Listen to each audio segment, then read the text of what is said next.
ఇండియాలోనే అతి తక్కువ ధరలకి రత్నాలనందించే ఏకైక సంస్థ 6JVR.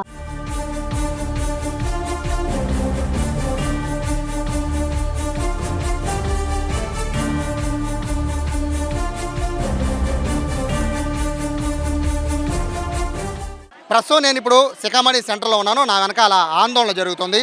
ఆందోళనకి ప్రధాన కారణం ఇక్కడ ఒక మహిళ ఆత్మహత్య చేసి చనిపోయారు. దానికి ప్రధాన కారణం ఈ ఏరియాలో ఉండే కొంతమంది హిజ్రాలు ఆ అమ్మాయి పైన రోడ్డు మీదే దాడి చేశారు. అత్యంత పాశవికంగా దాడి చేశారు. అది కూడా అందరూ చూస్తూ ఉండగా దాడి చేసిన మనస్తాపంతో ఇంటికి వెళ్ళి ఆత్మహత్య చేసుకున్న ఒక మహిళ, ఆ మహిళకి సంఘీభావం తెలపడానికి మొత్తం ఇక్కడ ఉన్న స్థానికులందరూ కూడా వచ్చి ఇక్కడ ఆందోళన చేస్తున్నారు. రోడ్డు మీదే ఆ మృతదేహాన్ని రోడ్డు మీదే ఉంచి ఆందోళన చేస్తున్న పరిస్థితి కనబడుతోంది. ప్రస్తుతం ఏసీపీ అలాగే సిఐ పోలీసులు అందరూ కూడా ఇక్కడికి వచ్చి వీళ్ళని కంట్రోల్ చేస్తున్నప్పటికీ కూడా వీరెవరూ కూడా మాట వినలేదు. న్యాయం జరగాలి.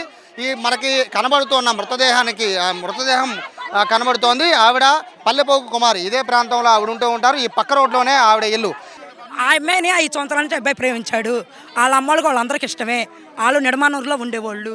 నిడమానూరు వెళ్ళేవాడు 15 రోజులు వాళ్ళ ఇంట్లో ఉంచుకునేవాళ్ళు, చెందేవాళ్ళు. ఇవన్నీ జరుగుతూ ఉన్నాయి. వీళ్ళు గొడవలు ఆడుకోవటం, మేము అయినోళ్ళమైనా మమ్మల్ని పిలిచేవాళ్ళు కాదు. వీళ్ళే మాట్లాడుకునేవాళ్ళు, సెటిల్మెంట్లు చేసుకునేవాళ్ళు, మళ్ళీ బాగానే ఉండేవాళ్ళు, మళ్ళీ మాట్లాడుకునేవాళ్ళు, మళ్ళీ సిటీకి మాట గొడవడి తగులు ఆడుకునేవాళ్ళు. ఇప్పుడు ఏదైనా మాట్లాడుకుంటే ఇక్కడ పెద్ద మనుషుల్లో మాట్లాడుకోవాలి. బిషాప్ స్కూల్ దగ్గర మాట్లాడుకుంటారు రామని వాళ్ళ మేనమామ పిలవటం ఏంటి? ఈ లోపల ఆ పిల్లాడు చేసుకుంటాక నువ్వేమన్నా తప్పుడు మాట అంటేనేగా ఈ పిల్లాడు చేసుకుంటాడు. అంతా కూడా ఒక ప్రేమ వ్యవహారం అమ్మ. ప్రేమ వల్ల ఆ పిల్లాడిని అక్కడ కొట్టారు.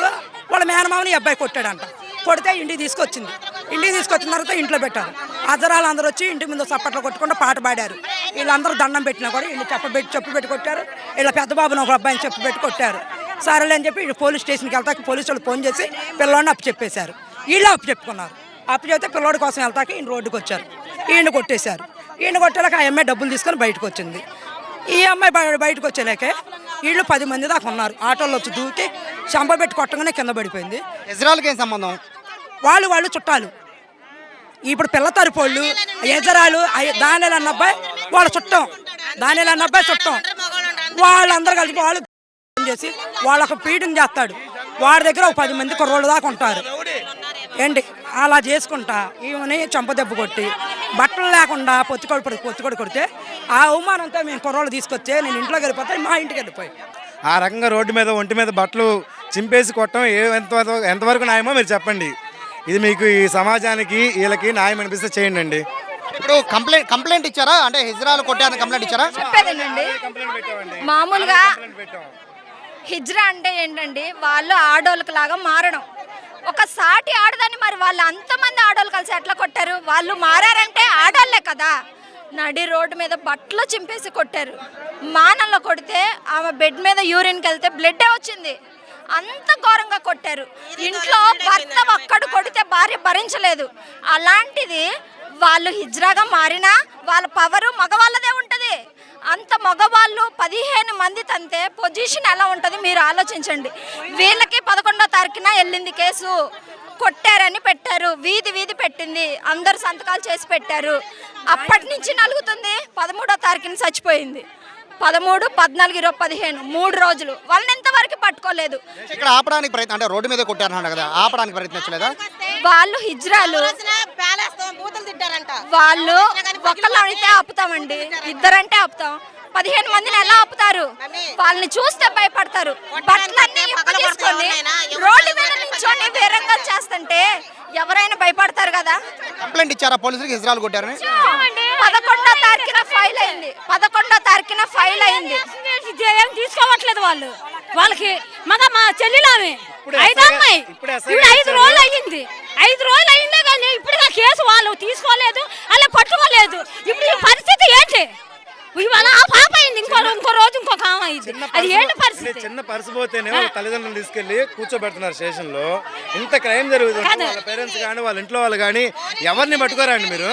ఇప్పుడు ఎవరన్నా ఒక పర్సు దొంగతనం కానీ పోలీసులతో మాట్లాడుతున్నారు కదా, వాళ్ళు ఏం చెప్తున్నారు? వాళ్ళు ఏం చెప్తున్నారంటే నిన్నే మాకు కేసు ఫైల్ అయింది, నిన్నే అయింది. మేము మొన్న చనిపోయిన రోజు కూడా వెళ్ళి ధర్నా చేద్దాం స్టేషన్ దగ్గర. 5 రోజులు అవుతుంటే కేవలం నిన్నే అయింది, మేము యాక్షన్ తీసుకుంటాం, జరిగిన వాళ్ళు పట్టుకుంటాం, ఆ చర్యలు తీసుకుంటాం అని చెప్తున్నారు. మేము 5 రోజులు అవుతుంటే నిన్న వేయటం ఏంటండి మేము కేసు? 5 రోజులు అవుతుంది. కనీసం ఎవరినన్నా ఒక్కరినన్నా పట్టుకోవాలి కండి. ఇప్పుడు చనిపోయిన నడి రోడ్డు మేము పెట్టుకొని మేము ఎందుకుంటామండి? మాకు న్యాయం జరగాలి ఏదైనా. ప్రస్తుతానికైతే ఆందోళన చేస్తున్నారు. మొత్తము ఈ సిక్కమణి సెంటర్లో ఉన్న మొత్తం అందరూ కూడా బంధువులనే కాకుండా స్థానికులందరూ కూడా వచ్చి ఆందోళన చేస్తున్నారు. ఒకటే ఇక్కడ ఏదైతే మృతురాలిపైన దాడి జరిగిందో ఆ దాడి చేసిన వాళ్ళందరినీ కూడా కఠినంగా శిక్షించాలనేది ఇక్కడ వాళ్ళందరూ కోరుతున్న పరిస్థితి కనబడుతోంది. మరోవైపు ఇక్కడ ఏసీపీ దామోదర్ గారు కూడా వచ్చారు. ఆయన మాట్లాడుతున్నారు. ప్రస్తుతం పరిస్థితిని చక్కబెట్టే ప్రయత్నం చేస్తున్నారు. అలాగే పోలీసులు మాట్లాడుతున్నప్పటికీ కూడా ఇక్కడ ఎవరు వినే పరిస్థితిలో కనబడడం లేదు. హిజ్రాల్ నష్టం చేయాలనేది వీళ్ళ ప్రధాన డిమాండ్గా కనబడుతోంది. అలాగే ఈ దాడి చేసిన వాళ్ళు హిజ్రాలే కాదు మిగతా వాళ్ళందరిపైన కూడా యాక్షన్ తీసుకోవాలనేది ఇక్కడ ఆందోళనకారులు ఇక్కడ చెప్తున్నారు. ముఖ్యంగా చూసుకుంటే మహిళల పట్ల ఒక మహిళ అయ్యి ఉండి ఇలా రోడ్డు మీద కొట్టడం అనేది చాలా తప్పని, వీళ్ళ ఆగడాలు అనేది ఇంకా శృతి మించిపోతున్నాయి. కాబట్టి ఇటువంటిది మళ్ళీ రిపీట్ అవ్వకుండా చూడాలనేది ఇక్కడ వీళ్ళు చేస్తున్న ఆందోళన. ప్రస్తుతానికైతే మృతదేహాన్ని నడి రోడ్డు మీదే ఉంచి వీళ్ళ ఆందోళన కొనసాగిస్తున్నారు. పోలీసులు కూడా వీళ్ళకి సర్ది చెప్పే ప్రయత్నం చేస్తున్నారు. కేసు ఫైల్ చేశామని చెప్తున్నారు. కానీ అరెస్ట్ చేసేంత వరకు కూడా మృతదేహాన్ని ఇక్కడ నుంచి తరలించే ప్రసక్తే లేదు అనేది ఇక్కడ ఆందోళనకారులు చెప్తున్న మాట. కెమెరా పర్సన్ కృష్ణతో సాయి, సుమన్ టీవీ, విజయవాడ నుంచి.